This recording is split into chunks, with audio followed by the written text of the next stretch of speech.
अगर मेरे लिए कुछ नहीं करना तो अपना ही कुछ सोच लो। तुम सारा दिन घोंसले में बैठे रहते हो, मैं अकेली ये सारी जिम्मेदारियां कैसे पूरी करूंगी? ना तो तुम अंडों की हिफाजत कर सकते हो और ना ही दाना लेने जाते हो। आखिर मैं क्या करूं? अपने आने वाले इन बच्चों का ही ख्याल करो। रानो चिड़िया की हर वक्त अपने पति से यही लड़ाई होती रहती थी, लेकिन वो था कि इसकी किसी बात पर भी कान ना धरता। मैं अभी जवान हूँ, मुझे किसी सहारे की जरूरत नहीं है और मुझसे नहीं होते ये काम वाम, हर वक्त मुझ पर चलाती रहती हो। एक दिन तुम इस वक्त को पछताओगे। जब हम बूढ़े हो जाते हैं तो ये बच्चे ही हमारा सहयोग बनते हैं। तुम्हारी वजह से पहले ही मेरे 2 अंडों को चील खा गई थी, लेकिन इस दफा मैं सिर्फ दाना अपने लिए ही लाया करूंगी। तुम्हें अपना व्यवस्था खुद से करना होगा। मैं अपना सारा समय अपने अंडों की हिफाजत में लगाऊंगी। प्यारे दोस्तों, क्या आपने मुझे सब्सक्राइब कर लिया है? और घंटी के आइकॉन को दबाना बिल्कुल मत भूलिएगा। रानो चिड़िया सारा दिन दाना की तलाश भी करती, अपने अंडों की हिफाजत भी करती, लेकिन इसका पति इसकी थोड़ी भी मदद ना करता।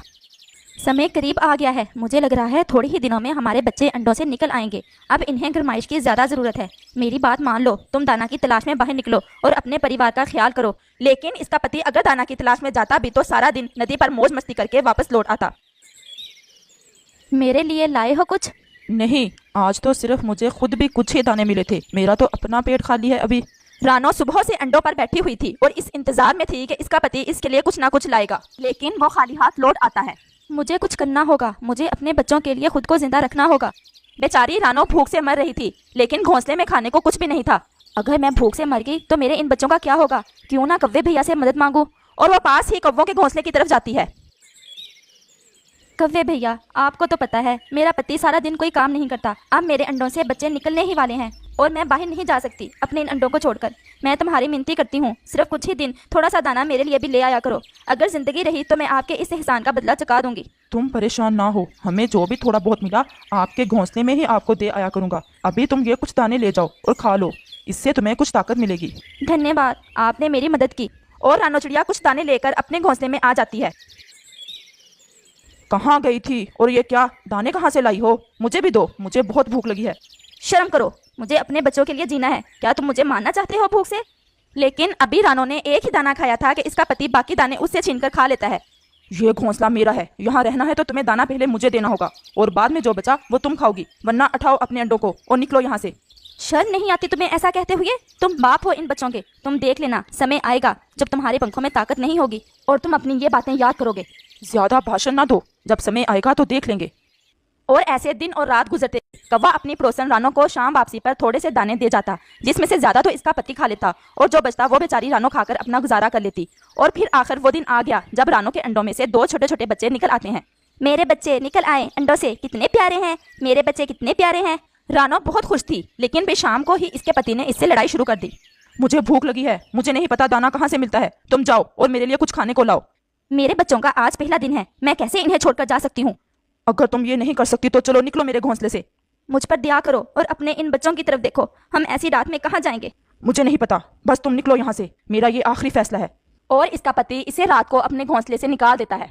रानो बेचारी अपनी चोंच में अपने छोटे छोटे बच्चे लिए अपनी मंजिल की तरफ चल देती है, जिसका इसे कुछ पता नहीं होता। चलते चलते वो काफी दूर निकल जाती है और फिर अचानक से इसे एक पेड़ पर एक खाली घोंसला नजर आता है। शायद इसे कोई पक्षी छोड़कर चला गया है, क्यों ना मैं यहाँ ही अपना घर बना लूं। और वो वहीं पर बसेरा करती है। रानो बहुत मेहनत से अपने बच्चों के लिए दाना लाती और बाकी सारा समय अपने बच्चों की हिफाजत में गुजारती। समय गुजरता गया और इसके बच्चे बड़े हो गए। मम्मा, आप कितना काम करती हो हमारे लिए। आज से हम भी आपके साथ जाया करेंगे आपकी मदद करने। क्यों नहीं बेटा, जब बच्चे बड़े हो जाएं तो वो माँ बाप का सहयोग बनते हैं। लेकिन मम्मा, हमारा बाप कहाँ है? बस बेटा, तुम्हें क्या पता कि कैसे इसने मुझे इस रात घर से निकाल दिया था जब तुम सिर्फ 2 दिन के थे। लेकिन मम्मा प्लीज हमें एक दफा दिखा लो वो घर जहाँ हम पैदा हुए थे। अगर तुम जिद करते हो तो हम आज इसी तरफ ही चले जाते हैं। और रानो चिड़िया पुराने घर की तरफ चल देती है। जल्द ही वो पहुंच जाते हैं। वो सामने पेड़ पर है तुम्हारा वो घोंसला, यहाँ तुम पैदा हुए थे। जाओ जाकर देखाओ, मैं नहीं जाऊंगी वहाँ। जब दोनों बच्चे वहाँ जाते हैं तो घोंसले में किसी बीमार पक्षी को देखकर डर जाते हैं। तुम कौन हो? हमारी मम्मा का नाम रानो है। तुम रानो के बच्चे हो? हाँ, हम आए थे अपना वो घोंसला देखने, यहाँ हम पैदा हुए थे। तुम कौन हो इधर? क्या तुम अपनी मम्मा को बुला सकते हो? मुझसे तो उड़ा भी नहीं जाता, अब मेरे पंख बीमार हो गए हैं। बच्चों के वापस ना आने पर मम्मा चिड़िया रानो उनके पीछे आ जाती है। रानो को देखकर इसका पति रोने लग जाता है। मुझे माफ़ कर दो रानो, मुझे माफ़ कर दो, मैंने बहुत जुल्म किया है तुम पर।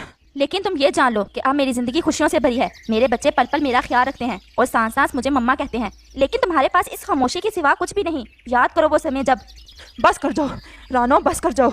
मुझे सब याद है, बस मुझे माफ़ कर दो।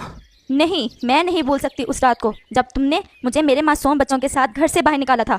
वो तो मेरी कोई नेकी थी जो मेरे काम आ गई, वरना अपने मासूम बच्चों के साथ मैं भी मर जाती।